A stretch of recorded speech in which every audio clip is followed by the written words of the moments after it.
Welcome to ప్రజా ప్రతినిధి news.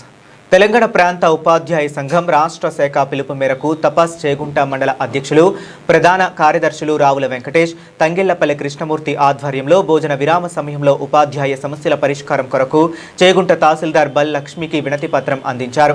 ఈ సందర్భంగా తపాస్ రాష్ట్ర కార్యవర్గ సభ్యులు చెల్లా లక్ష్మణ్, మండల అధ్యక్షులు రావుల వెంకటేష్ మాట్లాడుతూ పెండింగ్లో ఉన్న డిఏలను విడుదల చేయాలని, పీఆర్సీ రిపోర్టు తెప్పించుకొని సిపిఎస్ రద్దు చేసి ఓపీఎస్ అమలు చేయాలని, సమగ్ర శిక్ష అభియాన్ ఉద్యోగుల సమ్మె కాలపు 1 నెల వేతనాన్ని వెంటనే విడుదల చేసి పెండింగ్ నిధులను వెంటనే విడుదల చేయాలని, మోడల్ స్కూల్ ఉపాధ్యాయులకు 0110 పద్దు కింద వేతనాలు విడుదల చేయాలి అని, జీవో 317 నష్టపోయిన బాధితులకు న్యాయం చేసి గురుకుల కేజీబీవీ ఉపాధ్యాయ సమస్యలు వెంటనే పరిష్కరించాలని అన్నారు.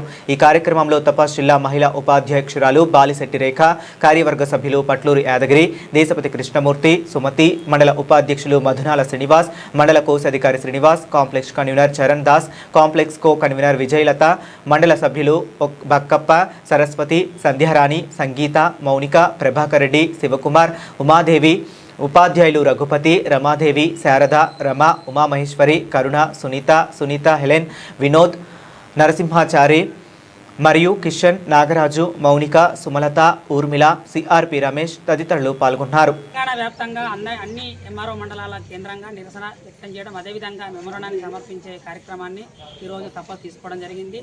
అందులో భాగంగా రాష్ట్ర ప్రభుత్వం అనేక రకమైన హామీలు ఇచ్చింది. అందులో మొట్టమొదటి మేము అధికారం రాగానే సిపిఎస్ విధానం రద్దు చేసి ఓపీసీ అమలు చేయడం జరిగింది. పీఆర్సీ ప్రకటిస్తని చెప్పి ఇప్పటివరకు ప్రకటించలేదు.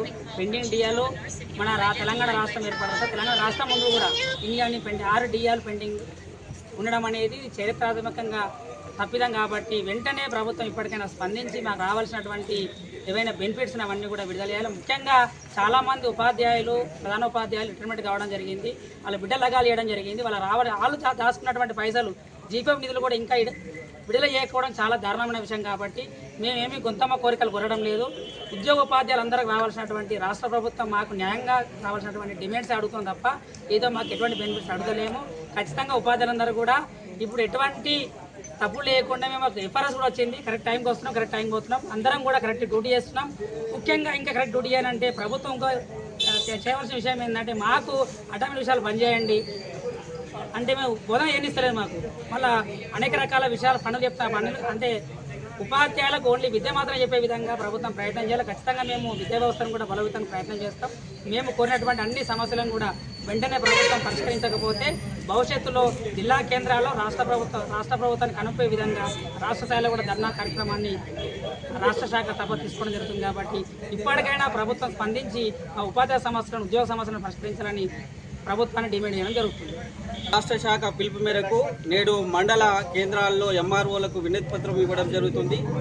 దానిలో భాగంగా ఉద్యోగులకు రావాల్సినటువంటి పీఆర్సీ కానీ, తర్వాత డిఏ కానీ, తర్వాత పెండింగ్లో ఉన్నటువంటి బిల్స్ అన్నిటి కూడా మంజూరు చేయాలని కోరుతూ, అదేవిధంగా సర్వశిక్ష, సమగ్ర శిక్ష, ఎస్ఎస్ఏ, అదేవిధంగా కేజీబీవీ విద్యా ఉపాధ్యాయులకు రావాల్సినటువంటి నెల రోజు వేతనాన్ని కూడా మంజూరు చేస్తూ ఎంటీఎస్ ప్రకటించాలని, అదేవిధంగా మోడల్ స్కూల్ ఉపాధ్యాయులకు కూడా 010 పద్దు కింద వాళ్ళకు కూడా వేతనాలు చెల్లించాలని, గురుకుల అన్ని రకాల గురుకులాల ఉపాధ్యాయులకు సంబంధించినటువంటి సమస్యలపైన తక్షణమే ప్రభుత్వం ఒక కమిటీని ఏర్పాటు చేసి ఆ సమస్యలను తీర్చాలని, అదేవిధంగా ప్రతి ఏటా కూడా ఉపాధ్యాయులకు ప్రమోషన్స్, ట్రాన్స్ఫర్స్ నిర్వహించాలని, ఉపాధ్యాయుల న్యాయబద్ధమైనటువంటి డిమాండ్లపైన ఈరోజు చేగుంట ఎంఆర్ఓ గారికి వినతి పత్రం ఇవ్వడం జరిగింది.